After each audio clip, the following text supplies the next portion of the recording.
Good morning, Cole. How are you doing?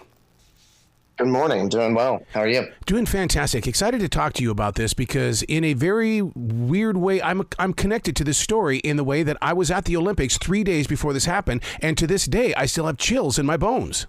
Yeah, that is a... I mean, I was at Olympic Park, and I was just talking with somebody the other day, and it was such an in-depth conversation. It's like it's been building up all of these years, and what your podcast is doing is opening up conversation. It is, and I think that what our show does pretty uniquely is it talks about something more than just the Olympic Park bombing. I think a lot of the focus has always been on Richard Jewell. I mean, the Clint Eastwood movie was great. It's not a fraction of the story. We get into the Olympic Park bombing, but also the 2 abortion clinic bombings, the gay bar in Atlanta, and then the subsequent manhunt in the Carolina. Yep. And you put focus on the people as well, which I thought was a very unique little twist because we didn't know about the people that were injured or their stories and the struggles of trying to get back up on their feet again. No, their stories are very much not part of the typical narrative when you talk about this story. And we wanted to really put the story back in their hands. And that was an important priority for us early on. And I think we achieved that.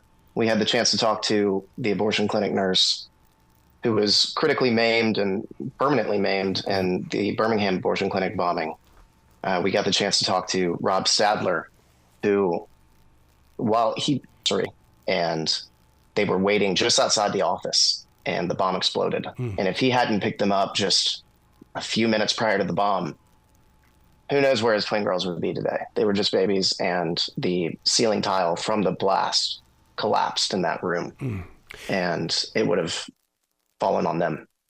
So we talked a lot to those types of victims, those types of stories. And in the end, I think there's less focus on the monster who created this mess and more on those affected. And we make it a very human story. Yes. And that's one of the reasons why I can't pull myself away from it, because you're giving us, it's almost like, okay, this happened to my neighbor in Atlanta. I mean, there's just so much about this that gives me the, oh, wow factor kind of, I didn't know. Yeah. And I think that, you mentioned at the top that you have a connection because you were at the Olympic Park bombing, or you were at the Olympics three days prior to the bombing. And we found that the more that we told the story, the more people we talked to, the intersections between their stories is something that shocked me. We talked to a rookie police officer at the time. He was a rookie police officer, Vince Velasquez, and his attorney was the wife of Rob Stadler, who we talked to, whose law firm was in that Sandy Springs abortion clinic bombing. And Vince Velasquez himself was, at the Olympic Park bombing when it occurred. There's so many intersections. Atlanta, while it's a major city, it's still a pretty small city. It's a pretty tight-knit community for being such a big city. And I was most surprised by just the number of connections in the people we talked to and how they just really all know each other because they've been deeply affected by this bombing, and it becomes sort of a butterfly effect sort of thing when you introduce trauma like this. How did you get into Vince's life in the way that, I mean, to me, I would go inward and I wouldn't want to talk to anybody, but I mean, he witnessed it as that rookie police officer. Yeah, he did. And, we actually dropped a bonus episode yesterday that actually lays out his entire story. Not just the Olympic Park bombing, but his experience at the Sandy Springs abortion clinic bombing. And Vince's story is powerful. He was a rookie police officer at the time, like I mentioned. He was also a father, and he was there at Centennial Park that day because he had just bought a brick for his son. You could pay $50 and you can inscribe a brick and it would be placed in the park. And he was looking for his son's brick and at the time of the bombing. And he was just trying to be a dad. He was just trying to take a picture for his son to show him, look what I got you. You're forever part of this history. And instead, he became part of that history in a much darker way. Has Rob Stadler been a big helpful guy in this? Because, with his radio background, I just picture him saying, yeah, look, dude, man, I can help open these doors for you. I can help get you into different areas. He just seems like that kind of a guy. Rob is great.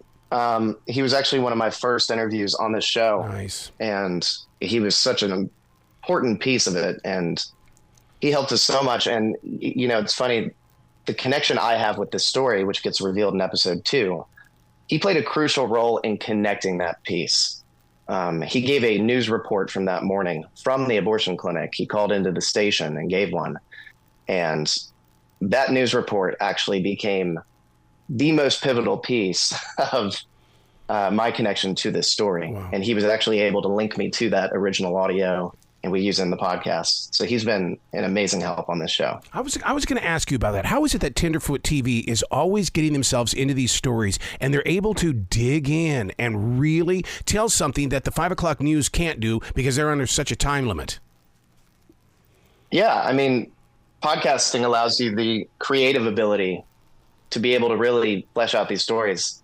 I don't know if you saw it the other night, but CNN did a 2-hour special on the Olympic Park bombing. Mm-hmm. And, it was great. It was solid, but it was only 2 hours and only focused on one aspect of this case. Mm-hmm. So being able to have the freedom and the ability to take your time with it, do 8 to 10 episodes, throw in some bonus episodes. People just love that kind of content, I think. And if you can get their attention early on, you have them hooked. All of these bombings connected. It just shocks me when you say that, that was a 2-hour special on CNN, and inside my mind, I know how long it took to get Eric Rudolph under control, and I mean, all these bombings came together as one.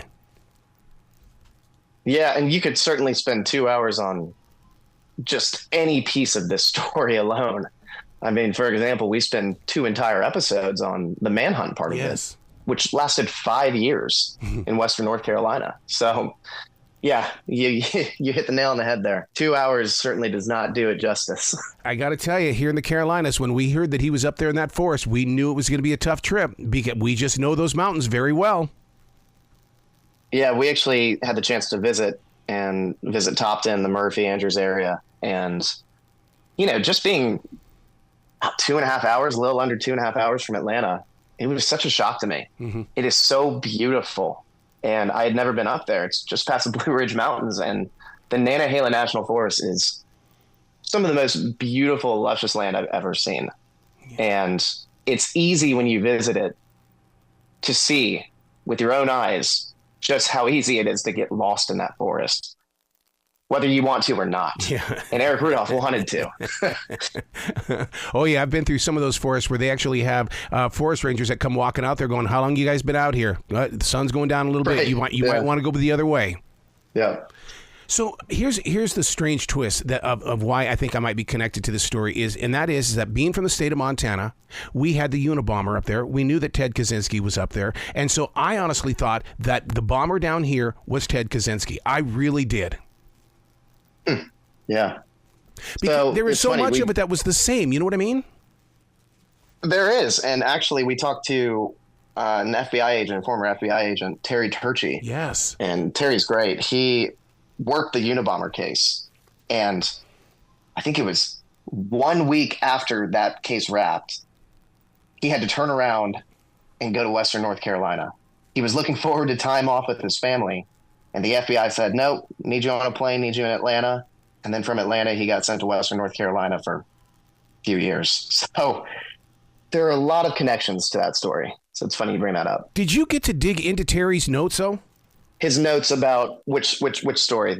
I would love to see what he really, when he sat down and decided that his focus was now on this Eric Rudolph story, I would love to see what he put in his notes that gave him the path that he was going to take and where in the walls that he met along the way.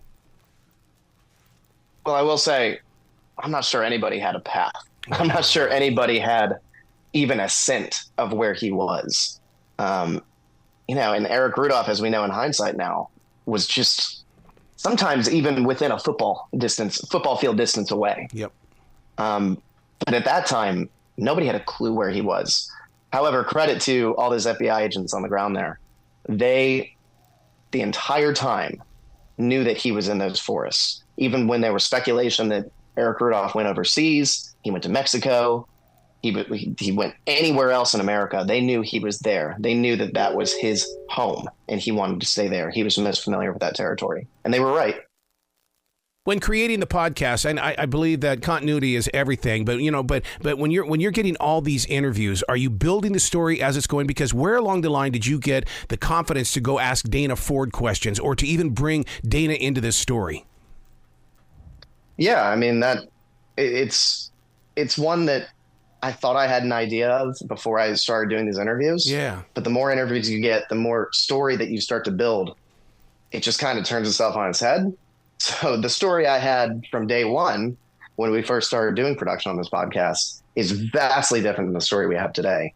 And the story we have today is even vastly different than we had it even 6 months ago. Mm-hmm. So every single interview you get, every additional piece, you kind of have to start to change your story, and you have to be willing to adapt based on those interviews. God, I would love to see some of your conversations with those people at Tenderfoot when you do that, because it's like, okay, guys, we have this, but I got this. Can we put this in there instead? Because it's got to be twisty curvy. Right. I will say credit to Tenderfoot. They do an amazing job of letting the creatives be creative. Yeah. And that's not something I have experience with really with any other company in this industry. But Tenderfoot allows their creatives to be creative. And I think in the end that their products come out as less formulaic as other shows and much more human and just interesting. Well, you guys do. You sound like you're just sitting there. You're going, hey, I got something I just learned. I just want to share it with you. It's that kind of conversation. You're not boring me down with some sort of news story. Right. No. And I think I think you, again, hit the nail on the head. We did not want this to be a news story. We did not want it to be a retelling of past events. We very much tried to seek out the unique perspectives of those whose stories haven't been told before. I mean, just 2 weeks ago, think about this. The podcast was released, the first 2 episodes last week. That's it. Just 2 weeks ago, I interviewed and finally had the chance after months of circling with him to interview Eric Rudolph's attorney, Richard Jaffe. And thankfully, he's going to fit in later in the show. But, we had to build out an entire block for him later in the show because, we have to include him. That's such a great perspective.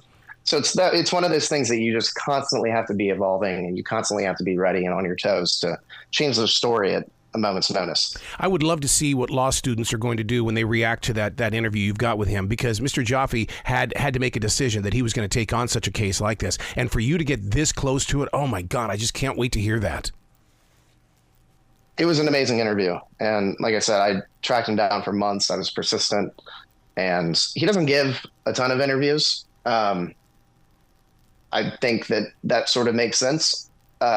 Eric Rudolph actually he waived his attorney-client privilege for whatever reason, and that's the only reason why Richard Jaffe is able to talk about this case today. But Richard is he has a very unique perspective on this story. He himself is a Jewish man. Yep. Eric Rudolph was a known anti-Semite and proud anti-Semite.